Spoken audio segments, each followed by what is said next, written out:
Prenons à présent la direction du Cameroun, dans une plantation de bananes à Mbokomo. Sur place, une entrepreneuse soucieuse de l'environnement récupère des troncs de bananiers abandonnés afin de les transformer en emballages biodégradables. Une initiative écolo qui permet de lutter contre la déforestation massive dans le bassin du Congo. Voyez ce reportage signé Patrice Ferrus, Michel Mvondo, Tony Michael Menga et Clémence Dehaut.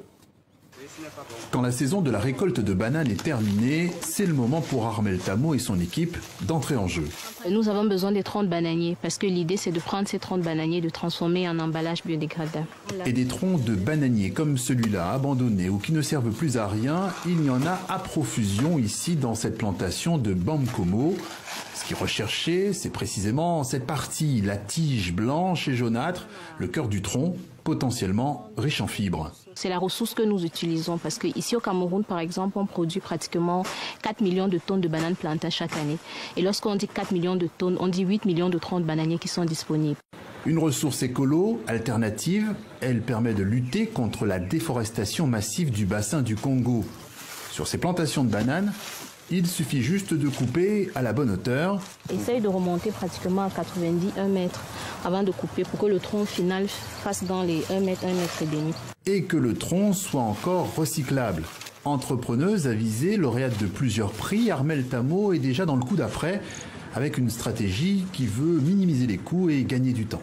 Nous lançons justement un appel aux différents agriculteurs producteurs de plantains avec qui nous allons établir mini point de transformation dans les villages et on va récupérer, on va plus rentrer avec les troncs dans l'atelier, mais cette fois-ci on va rentrer avec les fibres.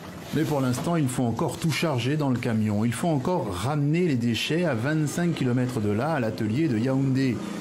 Sur site, les troncs sont dégainés, comme on dit sur place. La fibre est découpée, triée, plongée pendant 8 heures dans le chaudron, puis séchée. En fait, l'idée c'est d'obtenir la cellulose. C'est la cellulose qui est assez intéressante pour le papier. Et l'avantage avec les fibres de plantain, c'est que ces fibres sont véritablement solides.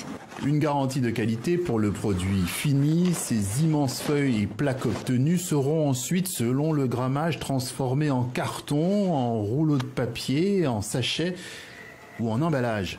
Une production d'environ 500 emballages par jour vendus entre 1 et 5 euros l'unité. Des emballages en papier recyclé qu'Armel Tamo va parfois livrer elle-même chez ses clients du centre-ville de Yaoundé. De jeunes entrepreneurs comme elle, soucieux de séduire leur clientèle tout en préservant l'environnement.